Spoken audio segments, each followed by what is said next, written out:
Basé sur la sollicitation des uns et des autres, j'ai décidé de faire ce nouveau tutoriel sur comment définir le mot de passe de l'actif sur la plateforme Satoshi App.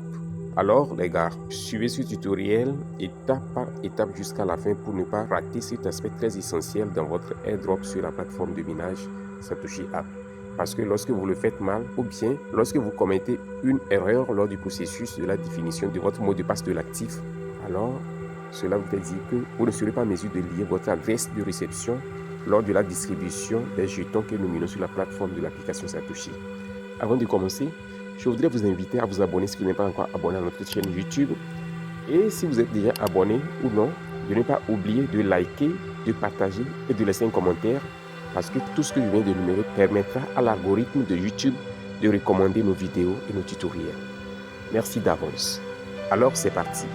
Une fois que vous êtes sur la page d'accueil de votre application de minage Satoshi App, il faut simplement regarder en bas ici, vous cliquez sur votre image de profil, votre icône de profil qui est juste dans l'angle inférieur droit ici, vous cliquez sur ça.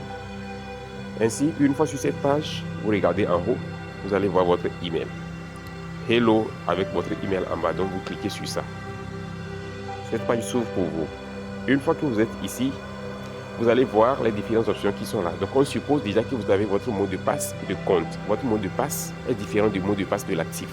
Le mot de passe habituel que nous utilisons tous, c'est ce que vous avez utilisé lors de la création de votre compte de minage Satoshi App. Maintenant que vous êtes sur le point de récupérer ou bien de recevoir vos actifs minés, on parle du mot de passe de l'actif. Ça, c'est un autre mot de passe et ça doit être différent de ce que j'ai mentionné précédemment. Alors, voici le mot de passe de l'actif, c'est ça ici.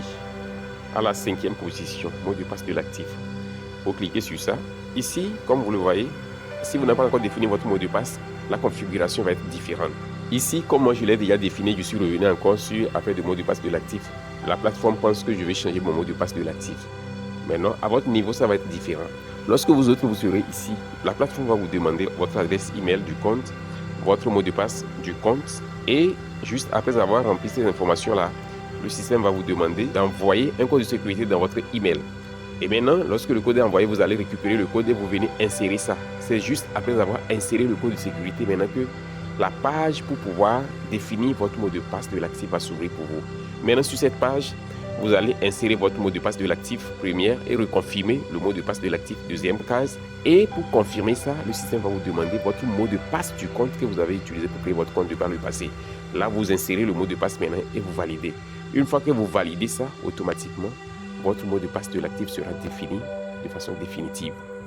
Et désormais, lorsque vous allez revenir, une fois que vous allez accéder au mot de passe de l'actif et que vous allez cliquer sur ça, c'est comme ça, ça va apparaître. Ça va afficher comme ceci parce que vous avez déjà défini le mot de passe de l'actif. Vous voyez. Au cas maintenant où vous avez défini votre mot de passe de l'actif mais que vous l'avez oublié ou bien vous l'avez perdu et vous voulez récupérer votre mot de passe de l'actif, c'est très simple. Vous venez sur cette partie où je suis rentré et vous cliquez sur mot de passe de l'actif oublié. Vous voyez. Donc le système va vous afficher cette petite fenêtre où il demande de réinitialiser votre mot de passe. Donc il dit confirmer la réinitialisation du mot de passe de l'actif. Après la réinitialisation du mot de passe de l'actif, patientez 24 heures avant le retrait de crypto et le transfert. Ça voudrait dire qu'une fois que vous réinitialisez votre mot de passe de l'actif, pour des mesures de sécurité, la plateforme va demeurer inopérationnelle pour vous pendant 24 heures.